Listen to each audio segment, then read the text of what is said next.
Welcome বন্ধুরা। গত ৩ তারিখ অর্থাৎ ৩ই মে স্কুল সার্ভিস কমিশন এবং সরকার দুটি রিভিউ পিটিশন করেছে। সরকার যেটা রিভিউ পিটিশন করেছে সেটা হচ্ছে রিউমিনারির পোস্টের জন্য, আর কমিশন রিভিউ পিটিশন করেছে সম্পূর্ণ যে 26,000 চাকরি হারা রয়েছে তাদের চাকরি বাঁচানোর জন্য রিভিউ পিটিশন করেছে।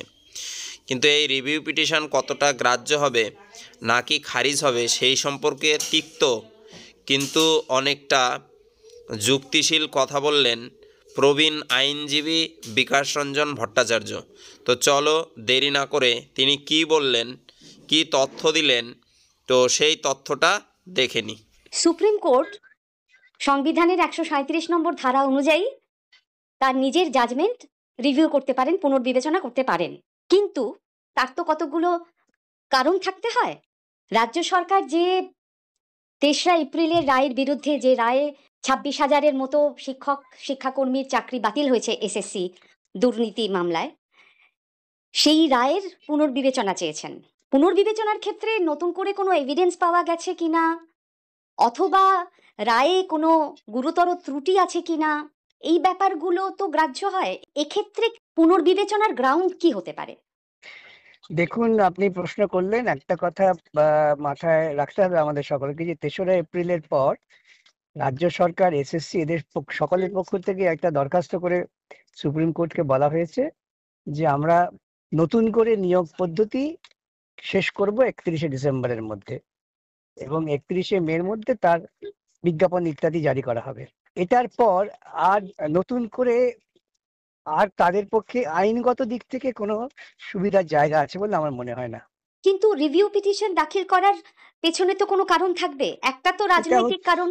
রাজনৈতিক কারণ ছাড়া এখানে কোনো কারণ নেই। আইনগত দিক থেকে কোনো যুক্তিসঙ্গত কারণ আছে বলে আমার বুদ্ধিতে তো আসে না। সুপ্রিম কোর্ট তো পত্রপাঠ সেটা খারিজ করেনি। সুপ্রিম কোর্টের কাছে পেশ হোক তবে তো খারিজ করবে। ওরা শুধুমাত্র রেজিস্ট্রিতে জমা দিয়েছেন, এখন সে রেজিস্ট্রি থেকে তারা আদালতে পেশ করবেন, আদালত তখন ঠিক করবেন। আদালতে পেশ হয় না, এটা বিচারপতিদের চেম্বারে ঠিক হয়। তার মানে এটা আদৌ বিবেচনা নতুন করে করার মতো বিষয় কিনা?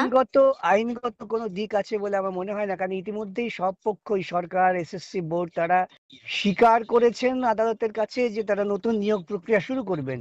সুতরাং তারপর আবার তারা কি করে রিভিউ করবেন বিচারপতিরা, সেটা হয় না। কেন 3rd এপ্রিলের অর্ডার খানিকটা মডিফাইড হয়েছে 17th এপ্রিলে।